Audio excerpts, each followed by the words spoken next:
Tere! Olen Külli ja räägin mõne sõnaga selle kõige levinuma jogurti masina kasutamisest. See on siis Browin, 1,5 liitrit. Kirjade järgi tegelikult mahutaks sinna rohkem, aga kuna peab jääma natuke ruumi ka sellele jogurtile paisumiseks, siis 1,5 on tegelikult ikkagi suht maksimum. Seda müüakse meil Maarahvapoodi ja Browini enda tehase poes Poolas, et sealt on ka väga palju tellitud, et tuleb ilusti kohale. See koosneb siis niisugusest, ütleme siis, silindrikujulisest nõust. Selle peale käib läbipaistev kumerkaan.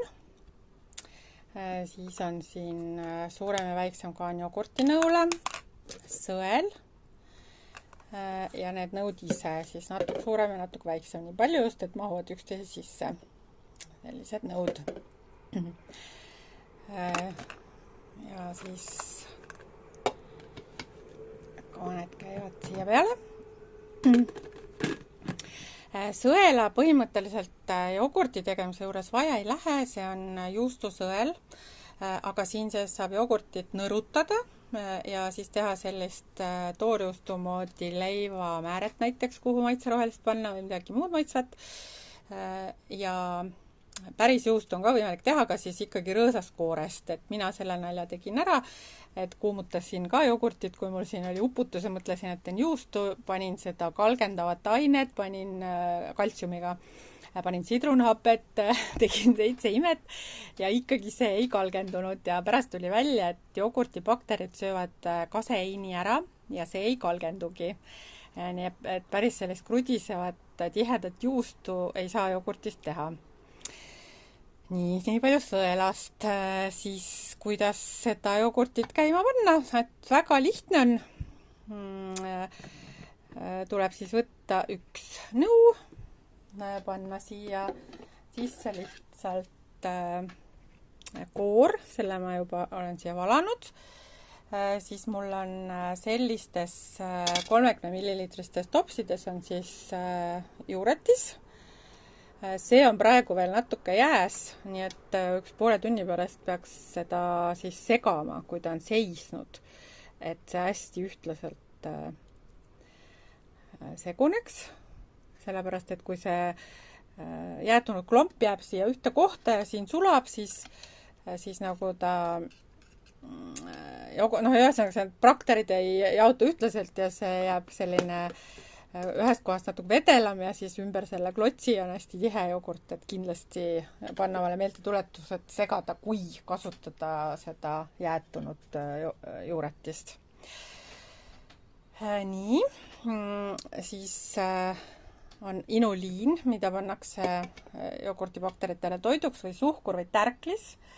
Tärklist ma ei ole üldse kasutanud.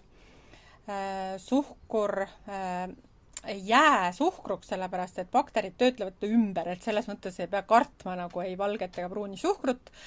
Võib nendele panna, aga minule väga meeldis inuliiniga teha. Ja seda oli siis öeldud, et 2 supilusikatäit, aga seda on kindlasti palju, et nüüd sellisel soojal ajal ja mina olen pannud võib-olla nii palju. Aga täna ma ei pane üldse. Sellepärast, et ma ka viimasel ajal ei pane üldse jogurtitele või selle bakteritele toiduks. Et kui see ei ole mingi laktoosivaba koor või midagi sellist, siis kindlasti on bakteritel piisavalt toitu. Jah, selle inuliiniga võib neid seal tulla 100 või 1000 korda rohkem, aga kui siis läheb sellepärast näiteks nagu me nimetame siin perutama või väga rõõmsaks see jogurt, nii et üle serva tuleb, et selle vältimiseks siis viimasel ajal isegi üldse ei soovitata siis panna seda inuliini, aga see on täiesti teie otsus ja see ei ole mingi apteegiteadus, et siin võib väga vabalt omamoodi teha neid asju. Nii, siis paneme masina käima. Et ma pean seda kallutama, ma enne ei pane seda siis sisse, lülitame sisse.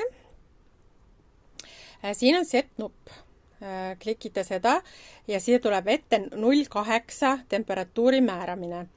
Ja päris kiire peab olema siis, et see õigeks panna, siis hetk oodata ja siis ta viskab ise selle aja peale, siis aega saab siit määrata. Et kui jääda siin jutustama, siis ta nagu viskabki järgmise aja ette ja juba hakkab nagu tööle, et ei saa enam midagi muuta. See käib nüüd nii, set nupust vajutan, tuleb 08 ette ja see on aeg, eks. Vajutan siit siis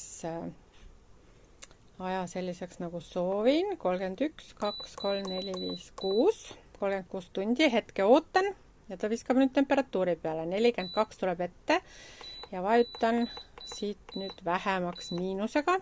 Väga hästi on, et siit kohe saab plussiga, siit miinusega. Ja nii, ja 36, rohkem ei puutu, nüüd ta viskaski 2 punast tuld ja hakkas tööle. Nii, nüüd panen selle siia sisse. Panen kaane peale, selle kaane ka peale, siis ta nagu seda alt tulevat soojust hoiab topelt ka, pluss siis see, et muidu see kondents tekiks selle kumerakaane alla, aga nüüd tekib ta siia alla, et on nagu lihtsam, et muidu nii, kui te seda kaant tõstate, kohe tilgub siit, et endal oleks ka lihtsam ja puhtam. Nii, ja läkski masin käima. Ei olegi muud, et see ongi väga lihtne. Aitäh ja rõõmsat jogurti tegemist!